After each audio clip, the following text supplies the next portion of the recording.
Basically 20% ethanol रहता है। गन्ने का जूस कर लो, एथनॉल गन्ने का जूस ही होता है और वो आप घर में भी बना सकते हो। तो उस चीज़ का प्राइस हम लोग अपने जनता से, जो भी अपने पब्लिक है, उनसे कम ले, उसी प्राइस पर ले।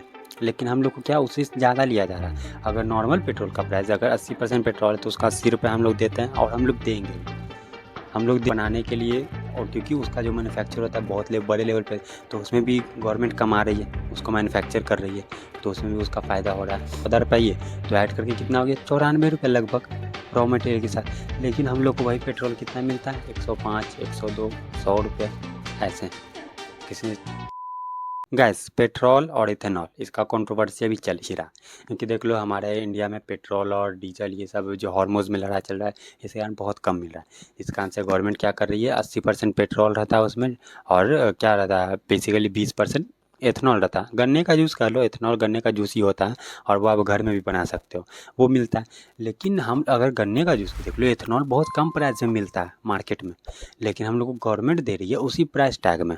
वो मतलब उसी में अगर देख लो, गवर्नमेंट का क्या ये फ़र्ज़ बनता है कि अगर हम लोग कोई भी सामान किसी दूसरे स्टेट से, किसी दूसरे कंट्री से इंपोर्ट कर रहे हैं, और चाहे हम लोग खुद मैन्युफैक्चर उस चीज़ को कर रहे हैं, तो उस चीज़ का प्राइस हम लोग अपने जनता से, जो भी अपने पब्लिक है, उनसे कम ले, उसी प्राइस पर ले। लेकिन हम लोग को क्या उससे ज़्यादा लिया जा रहा है। अगर नॉर्मल पेट्रोल का प्राइस अगर 80% पेट्रोल है तो उसका 80 रुपये हम लोग देते हैं और हम लोग देंगे भी। हम लोग दे भी रहे हैं, देंगे भी। लेकिन अगर देख लो तो क्या मिलता है, एथेनॉल बेसिकली बनाने के लिए बहुत पानी लगता है, ट्रांसपोर्टेशन का खर्चा ये सब कम हो जाता है, क्योंकि वो अपने देश में बन रहा है। ट्रांसपोर्टेशन का खर्चा लगता नहीं उतना ज़्यादा, कि दूसरे कंट्री से मंगा रहे तो ट्रांसपोर्टेशन का देना पड़ेगा। अपने कंट्री से एक दूसरे स्टेट में उतना ज़्यादा खर्चा होता नहीं है। और वो बनाने के लिए, और क्योंकि उसका जो मैन्युफैक्चर होता है बहुत बड़े लेवल पे, तो उसमें भी गवर्नमेंट कमा रही है, उसको मैन्युफैक्चर कर रही है, तो उसमें भी उसका फ़ायदा हो रहा है। लेकिन फिर बन भी रहा है, और इसमें क्या हो रहा है, नॉर्मल देख लो 20%, क्योंकि E20 एथेनॉल है, तो E20 मिलाया जाता है 20% एथेनॉल, और उसको बनाने में ज़्यादा खर्चा नहीं आता है। 20% आपको देख लो तो 14 रुपये का मिल जाएगा। अगर 80 रुपये का पेट्रोल है तो 14 रुपये ये तो ऐड करके कितना हो गया, 94 रुपये लगभग रॉ मटेरियल के साथ। लेकिन हम लोग को वही पेट्रोल कितना मिलता है, 105, 102, 100 रुपये ऐसे। किसी सस्ते प्राइस में तो मिलता नहीं है। तो देख लो हमारे साथ स्कैम होता जा रहा था, और इसमें गवर्नमेंट कमा भी रही है मैन्युफैक्चरिंग का, क्योंकि ये बहुत बड़े लेवल पे बनता है और उसमें गवर्नमेंट को कमाना भी पड़ता है, और वो कमाती भी है। लेकिन जनता से कभी भी इसी चीज़ का फ़ायदा नहीं हुआ।